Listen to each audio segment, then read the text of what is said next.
fase lo sama fase gue tuh sama gitu. Oh iya. Nggak bisa misalnya gini, patternnya lo dipakai ke pattern gue ya nggak bakal masuk gitu loh. Kan pertama masa lalunya beda, lingkungannya beda, sifatnya beda. Nah, kalau misalnya patternnya gue terus mau disamain misalnya, gue tuh bisa lo move on 3 bulan gitu. Iya. Lo, tapi kan gue beda gitu kan. Beda cuy. Iya. Ada yang biasanya gini. Ada yang pacaran 10 tahun gitu. Dia bisa move on dalam waktu 1 tahun atau dia move on dalam waktu 6 bulan. Ya udah. Ada yang pacaran cuma 1 bulan tapi move on-nya 3 tahun. Banyak. Ada yang pacaran 3 tahun move on-nya cuma 2 minggu. Ada. Gak ada. Tapi maksudnya gini. Iya, tahu lamaran. Ya. Iya maksudnya. Tapi banyak banget lo sampai fase yang ya udah itu sampai lo yang ya udah gue ikhlas gitu. Ya udah di hati gue udah plong. Oh ya udah gue nggak ada apa-apa lagi. Itu tuh fase yang panjang. Lo harus nangis. Lo pasti yang lo nggak depresi berat. Lo harus lewatin gue nggak punya harapan hidup lagi, gue udah patah semangat, itu tuh udah include jadi satu ya.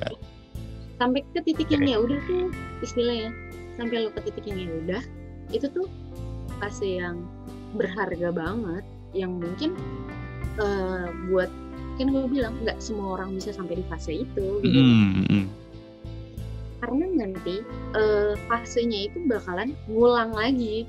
Istilahnya lo udah depresi nih, udah lo bisa balik lagi ke fase awal lagi, gitu. nyangka lagi kayak depresi, lo balik lagi repeat lagi terus kayak lo balik ke titik awal. Banyak nih misalnya orang-orang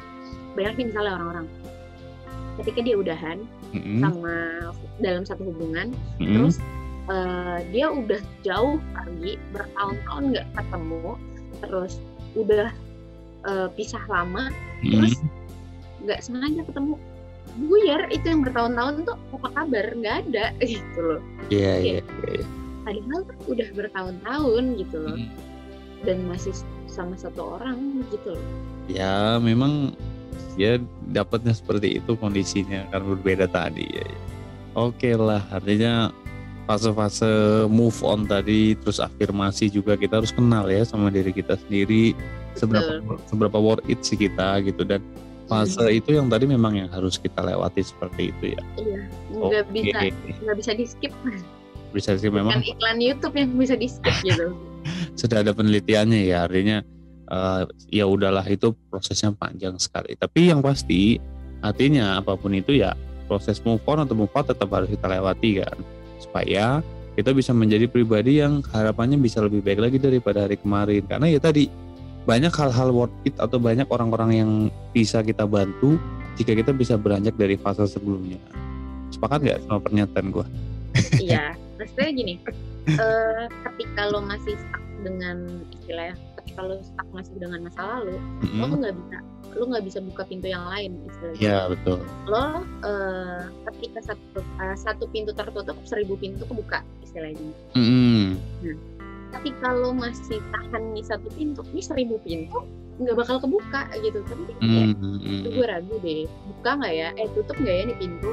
Gue harusnya udahan nih sama pintu yang ini. Tapi kayak lo tuh gimana ya? Lo tuh mencegah sesuatu dari luar masuk. Tapi menurut gue nih, fase move on itu adalah fase dimana lo menemukan diri lo lagi. Betul, gue sepakat dulu ini.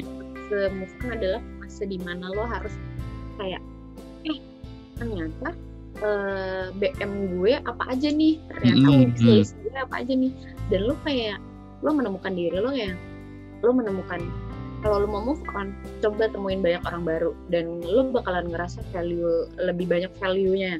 Wah, relate banget. Iya. Buat gue sendiri, gue yang sedang di fase move on juga, kayak gue tiba-tiba gue kayak random aja gitu, kayak minggu lalu gue baru pesen tiket H-1, terus gue ikut open trip, gue solo trip aja sih, gue sendiri gitu. Itu kenal di trip tuh ya, sama tahun baru lu tuh ya. Iya, dan gue tuh beneran kayak H-1 pergi, terus pergi pun gue kayak serius nih gue solo trip, ternyata gue mampu beneran gitu ya, sendirian gitu. Terus pas di sana juga kayak mikir, iya anjir gue sendiri banget, tapi pas kayak ya udahlah nanti juga bisa kok ada temennya. Nah pas di sana tiba-tiba gue sekamar sama orang yang gak gue kenal sama sekali baru, gitu. Iya kan? Orang baru sama sekali, terus pengalaman baru gitu. Tawa-tawa gue bisa pengalaman baru, gue dapet banget banyak banget temen, terus yang baik-baik, terus kayak gimana nih, seru-seru. Terus kayak gue mikir anjir banyak banget loh orang-orang yang banyak banget loh orang-orang yang baik banget yang klik sama gua gitu ya. Iya, terus kayak ketika lo move on juga lo bisa menemukan hobi lo yang dahulu atau misalnya wishlist lo yang dulu gitu. Hal baru yang kayak lo tadi belum pernah solo trip tapi lo coba kan. Iya, ternyata lo bisa solo trip gitu kan. Betul, gue kayak besok Surabaya trip, Bali trip, terus apa namanya?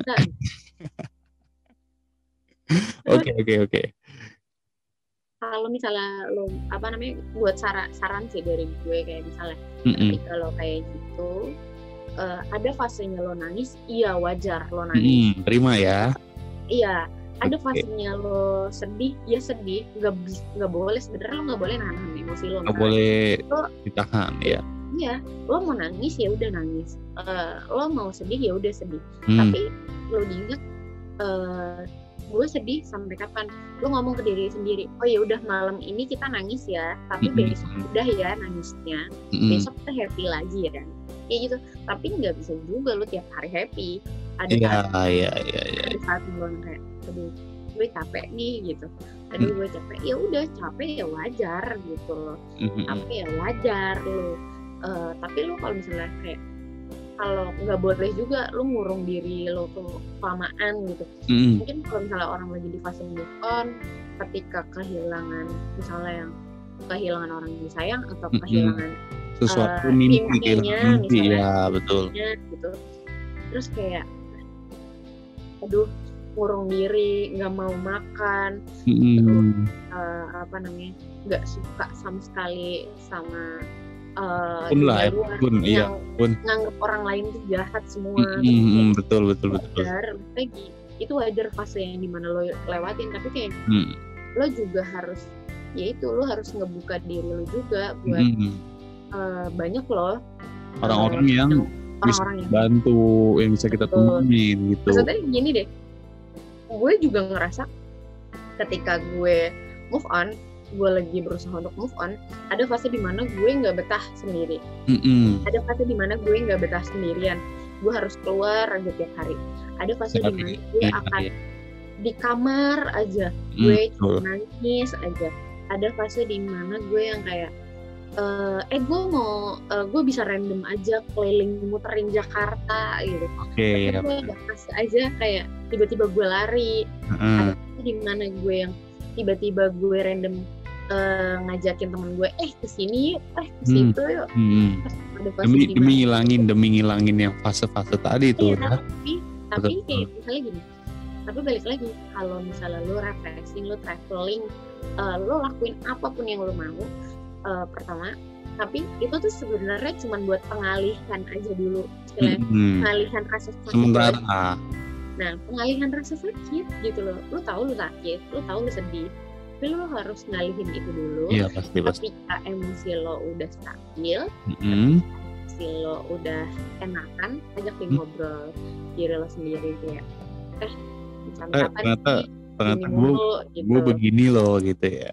Iya, kayak mau sampai kapan lo gini mulu, kayak pelan-pelan yuk benerin hidupnya lagi, pelan-pelan yuk kayak gini-gini lagi. Cara lo ngobrol sama diri sendiri itu istilahnya itu yang harus dilihat sih, karena banyak orang yang nggak ngerti gimana caranya ngobrol sama diri sendiri gitu loh. Oh ya, itu nggak mudah itu. Kayak kadang ada orang yang kayak ngapain sih ngobrol sama diri sendiri. Iya. Kadang lo tuh bisa lebih paham sama diri lo sendiri. Lo tahu gue tuh sukanya apa ya, gue tuh nggak sukanya apa ya. Dan jangan lupa muji diri lo sendiri. Misalnya bangun pagi, lo ngeliat kaca, lo muji diri lo sendiri. Kayak I am good person gitu ya. Dan itu bikin pagi-pagi lo afirmasi, ya benar-benar moodnya jadi vibes-nya jadi bagus banget. Bangun mood lo sendiri yang baik gitu. Terus dan menurut gue ya, kalau lagi kehilangan seseorang atau mimpi, nggak apa-apa lo hangout, kalau misalnya lo ada teman hangout sama teman lo. Kalau misalnya lo lagi sendirian, kayak ya udah lo emang fase sendirian, cuma nggak apa-apa sendiri gitu loh. Tapi ini jangan menggantungkan sesuatu sama orang lain gitu.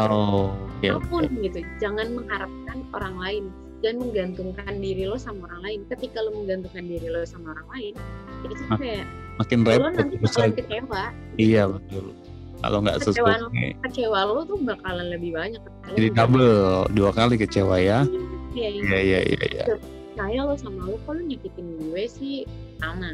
Kedua adalah kayak dia ternyata nggak se-ekspektasi yang gue punya. Iya.